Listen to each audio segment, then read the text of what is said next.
Now that the dust has settled from the most fantastic Gaudy and Old Boys Day weekend, it's time to do a bit of reflection. And my goodness, what a few days it was. The week started off with a Central Committee meeting and AGM, which took place right here in the brand new refurbished Old Boys Club. After months of hard work, and big thanks again to Richard Channels for pulling off what at times I think felt like a miracle, we've now got a real home here at HQ. A place that reeks of nostalgia and creating memories and talking of memories. And I implore all old boys around the world, next time you're in KZN, to please pop in here and come and enjoy a drink with us. We had a wonderful celebration after the AGM to officially open the venue. Friday, Murray Witherspoon led us on one of his world famous tours during the afternoon.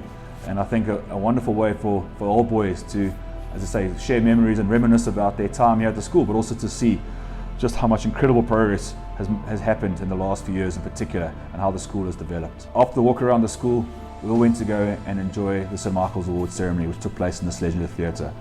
The Sir Michael's Award is the biggest honour that the school bestows on old boys, and this year 3 old boys were celebrated and recognised for their incredible achievements. After Sir Michael's Awards, we went down to Punch Bowl to watch the first team hockey take on Maritzburg College. 600 boys cheering on the first team. The vibe was incredible. Friday Night Lights at its best. And all hockey teams that evening put on an absolutely wonderful show. That meant that the Gaudy Dinners, the reunion dinners for the years of 2015, 2010, 2005, all the way down to 1965, started off with a real buzz. 300 attendees from around the world, covering all age groups, enjoyed what was an absolutely monumentally fun evening. We experimented last year with putting a marquee on Hannah's. The 40-year group have now taken ownership of the Roy Gaithorne Pavilion, and the real old bullies get to enjoy a bit of quietness in the Railway Pavilion. It's not about old boys coming back to the school and telling their mates what they've achieved in the last 10 years or 5 years. It's really about rekindling relationships, reminiscing of the stories of past times that took place while they were at school, and a reconnection that is almost spiritual. Great thanks must go to Ronald Rutland and his team of Apiwe, Mtalani and Murray Witherspoon, as well as Bridget Brown from the school who helped with the catering, because it was an incredible event. A lot of people wouldn't have seen the small things that these guys did to make it special.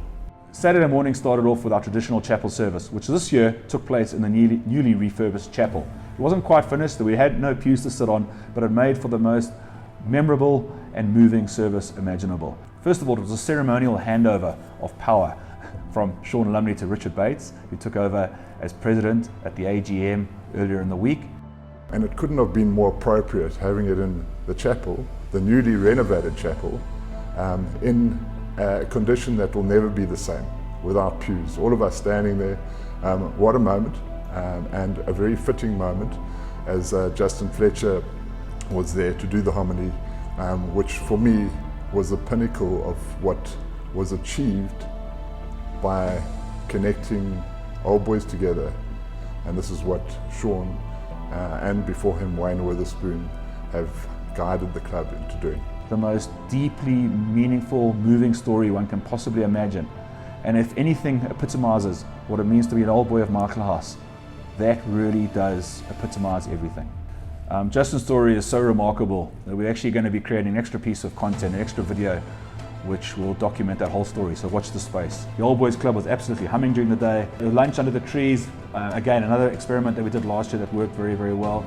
We had over 300 old boys with their families and children, and the feedback has been from the old boys about the performance of the boys on the field and the Astros is absolutely remarkable.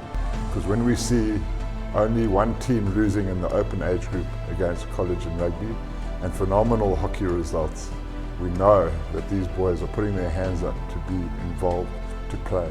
Unfortunately, the only game we lost was the first team one, and keeping the rivalry as strong as it is, and it's an incredible rivalry that we have with college that obviously sees them in the prime seat.